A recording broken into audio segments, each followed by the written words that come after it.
Nikki, can you hear us pretty well? I can. Let me see. I got to turn this up a little bit. Oh, it's up. Okay. Okay. If you have any questions, please put your name in the chat and we will call on you. First, Nikki, we're going to go to Robbie Falk.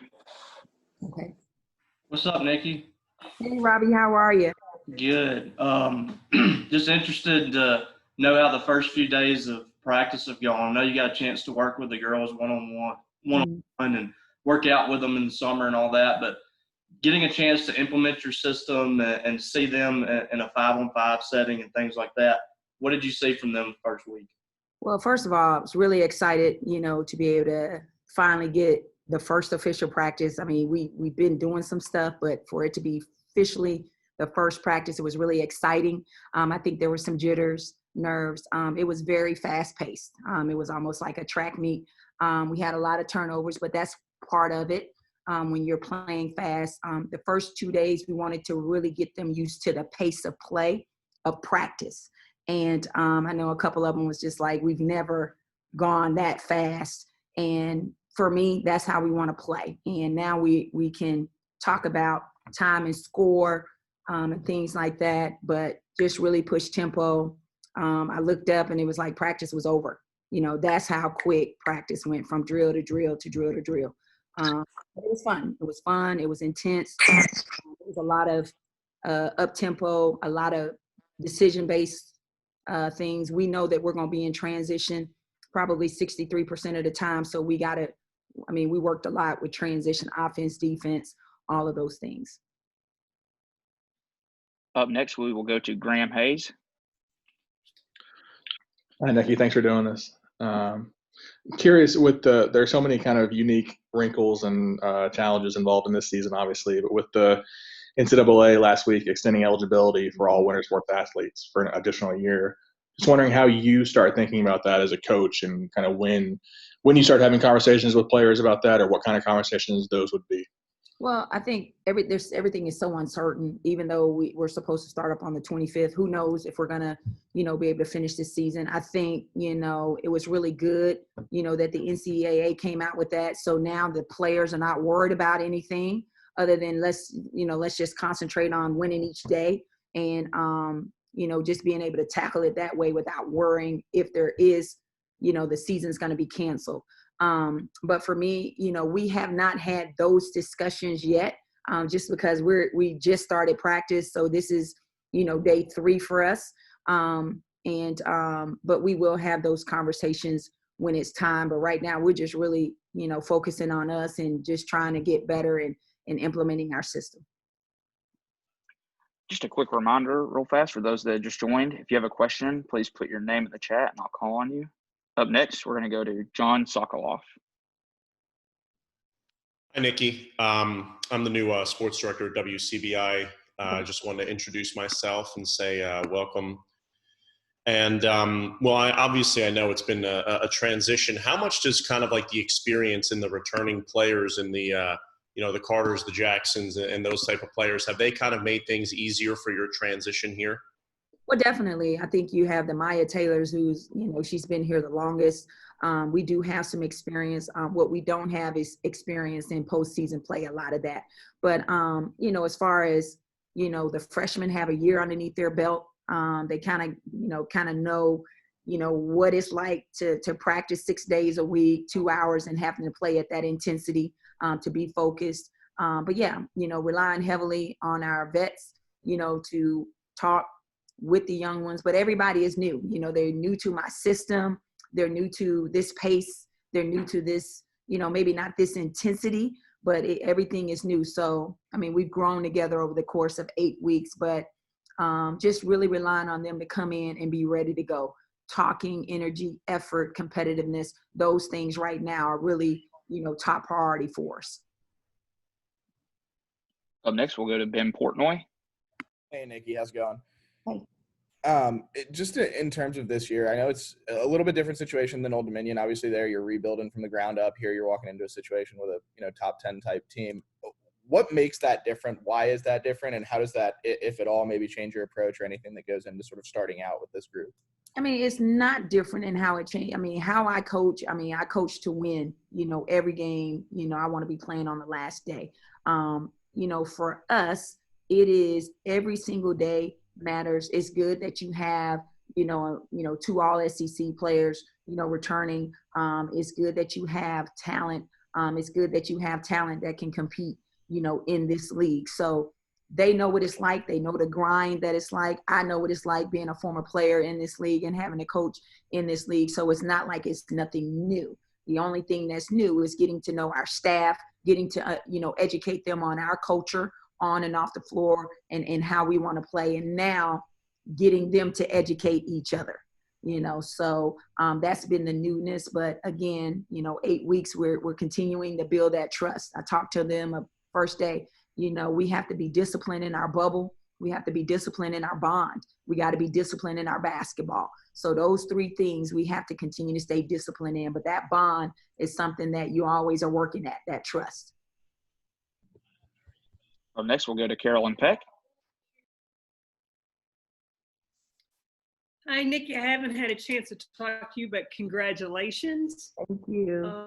On being the head coach at Mississippi State. And in inheriting the talent that you have. I watched your press conference from last week, and you talked about Rikia. She needed to be an offensive threat when she got off the bus, and talking about her scoring instead of inside out, outside in. How has she embraced kind of that change in mentality? She's embracing it. I think, for her, when you look at her stats, she didn't take a whole lot of threes, in the SEC, and she was still pretty good. But that's another level. It's going to open things up a little bit more for her.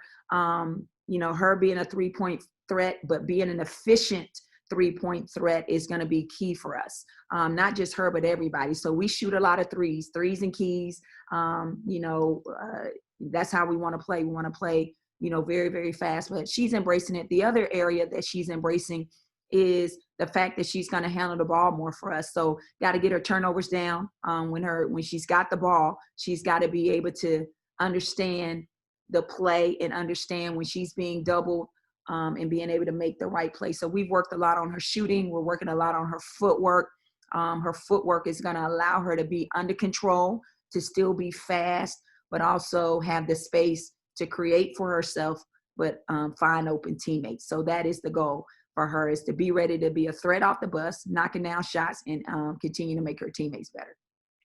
And if I could ask one more question, in the time of COVID, and you look at football, a lot of the announcers have talked about the SEC defense. Football's defense has been behind. Yeah. Do you see that that's going to be or can have an effect in women's basketball, and expect the offense to be ahead of the defense? Well, definitely. I'm a defensive-minded coach. I mean, that's just, how I am. And I can definitely see that. I mean, a lot of us, when we had individuals, we couldn't really have contact. So we did a lot of shooting. We did a lot of, breakdown footwork. Our starts and our stops are really key for us in our offense. So we really broke that down, this summer. But now just getting them acclimated to defense. I had to kind of do both because I'm new, and because, that's just how I am. So, we'll see where we are. But, for us, it is tempo. It is pace of play. I want to dictate offensively, and I definitely want to dictate how we play defensively. Thank you. Up next, we'll go to Robbie Falk. Coach, during individuals, you mentioned how Madison Hayes and Katarian might have been ahead of your other girls because they got there so early. On the opposite end of the spectrum, you have Charlotte, who got there after everyone else. What have you seen from her the last few weeks, just getting acclimated and in practice this past week too? How has she kind of adjusted to life in the SEC so far? Well, she's getting better. It's a strength and conditioning opponent. There's rules, her being international. So she's really only been with us about 2 weeks because she had to go through a 4-week, protocol and things like that. But I like her. I like her spirit. I think she's all about getting better and getting stronger every day. She has to go up, against, Jessica and Yamaya and Sydney. And it's good for her. It's good for her physically and mentally, but the biggest thing is getting her stronger. So the weight room is where she's got to, really lock in, because that's an area that she's got to, be very good in, and that's that strength. So, but skill wise, very talented young lady, very talented young lady. Up next, we'll go back to Ben. Nikki, you mentioned wanted to be in transition about 63% of the time. Is that something that your teams at Old Dominion looked for? Is that kind of your magic number, or is that kind of just what you expect out of this system? No. So what I meant to say was, or what I'm saying is 63% of the time defensively, shots are missed, we're going to be in transition. So we want to be very good in transition on defense and on offense.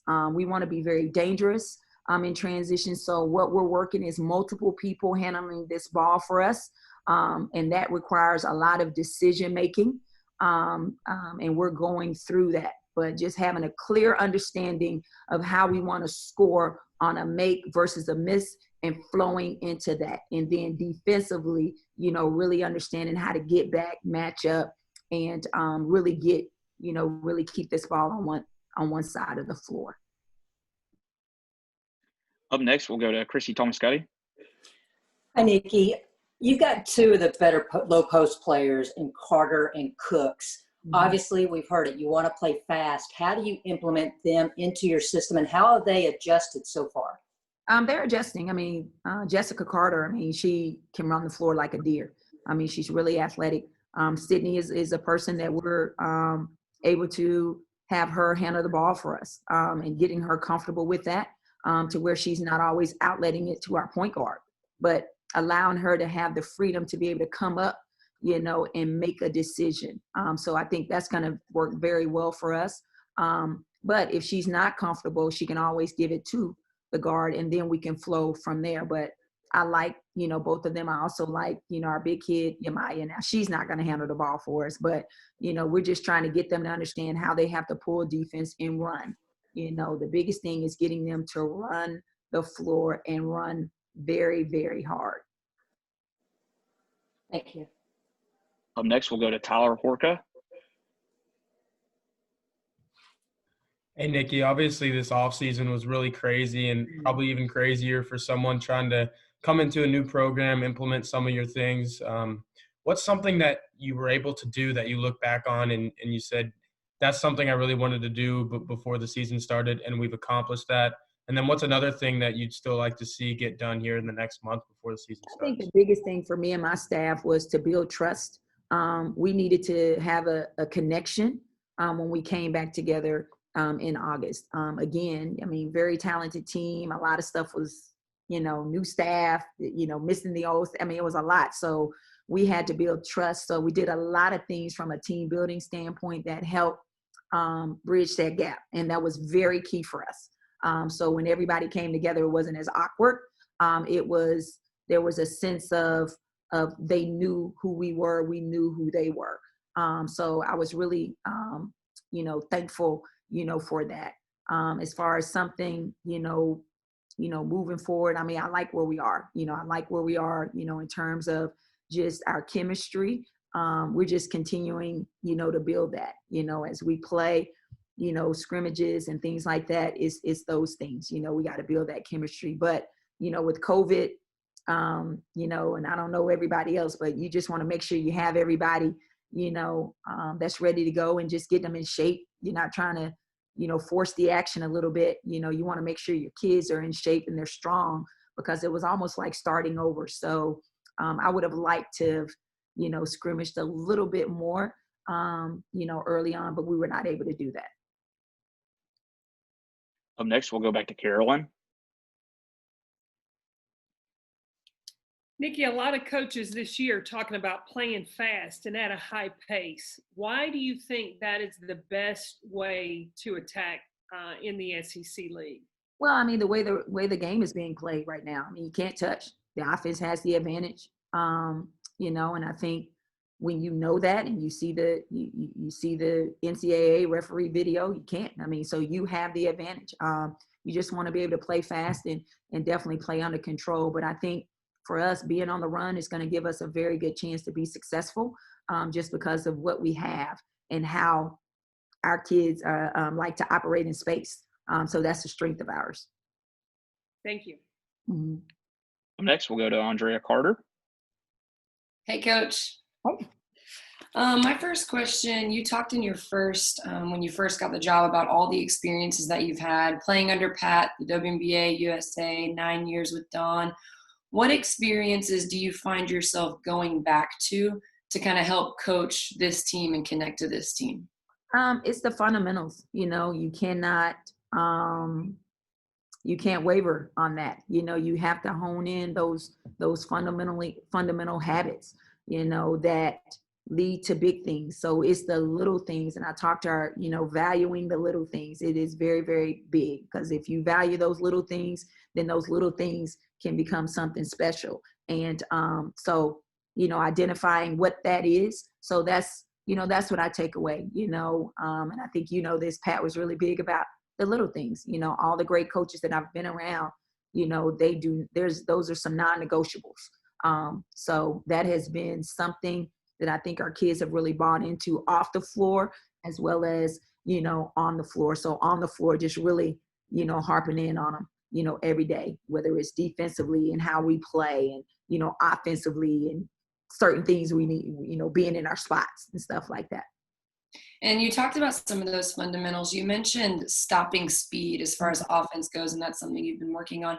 Who have you seen, especially from the guard position, that's kind of getting that down, stopping speed and being able to create and be under control? Well, I think, I like Madison.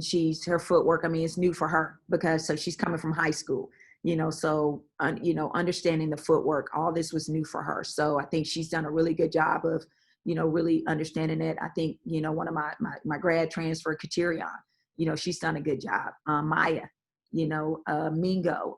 So we have some people, Azaria, they've done a good job of doing it. You got, Rakia and Aaliyah, they're so talented, so it's just that split decision that you got to make really quick to understand, how to use, your footwork. And I do believe great players have coordinated feet. So we have to coordinate our feet, especially when we're playing fast.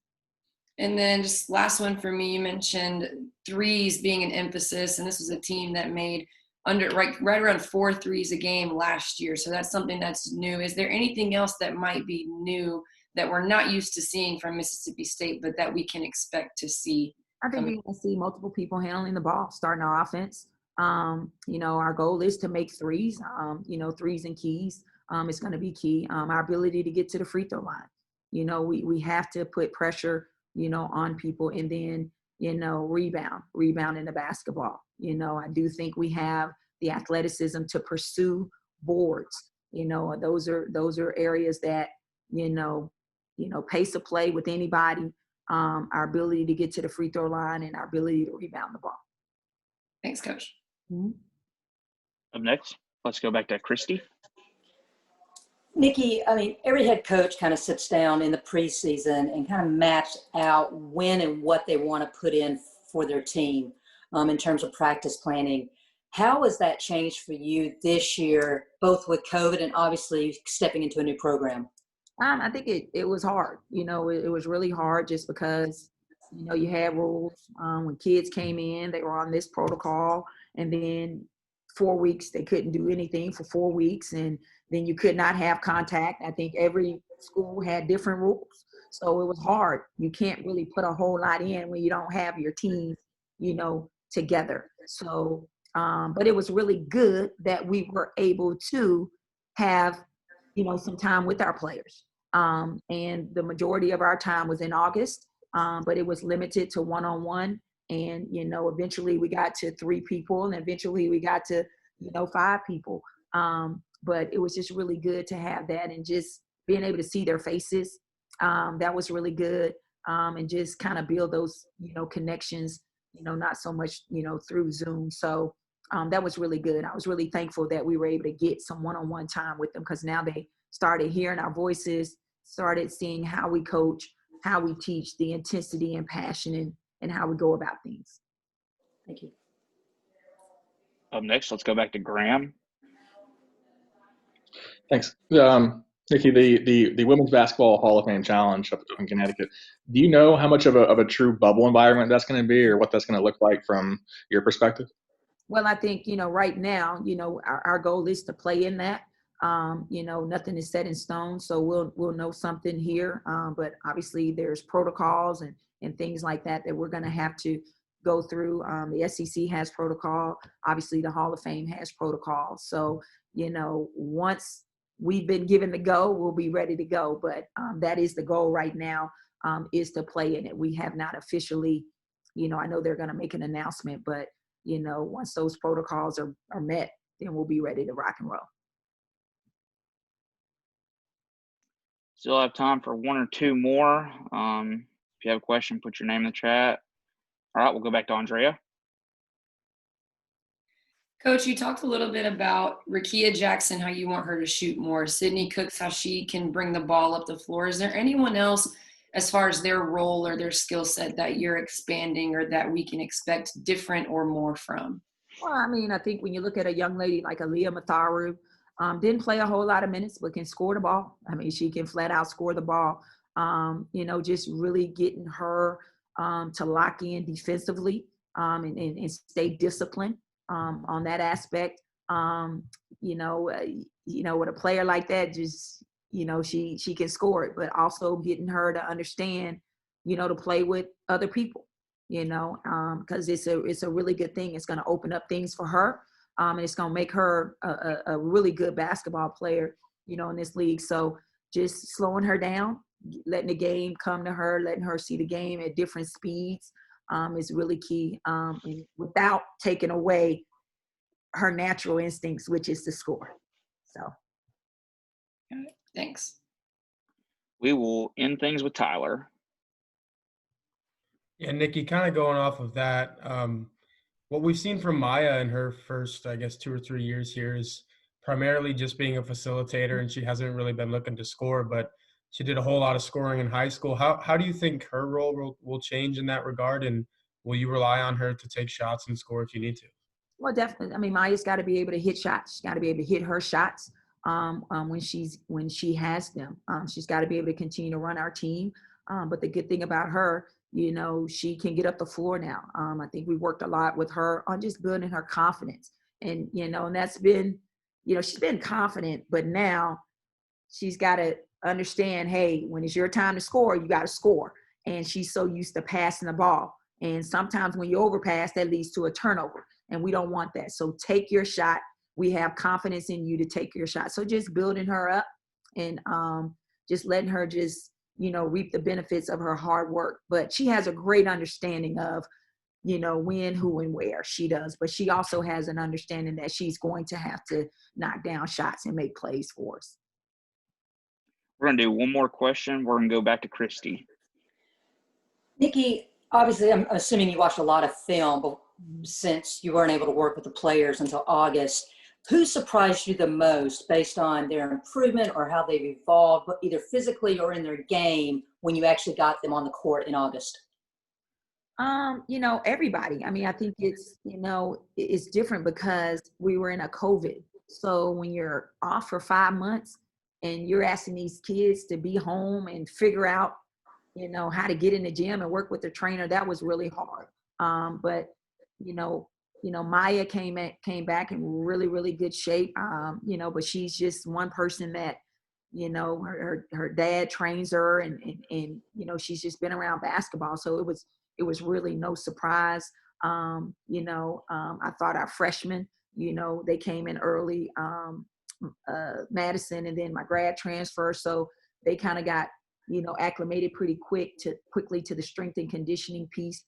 But everybody else just kind of filtered in and they had to get acclimated to things. So we were not in shape, but we were nowhere near where we needed to be. So, and I would probably say everybody was in that situation. So we had to really be careful in how we put things in. Because, as a coach, you're trying to get them used to who you are and your intensity. But I had to kind of, shorten things, whether it was 20 minutes here, 30 minutes, 40 minutes, all of those things. So when we were out there, it was pretty intense, but I also had to be very smart with them.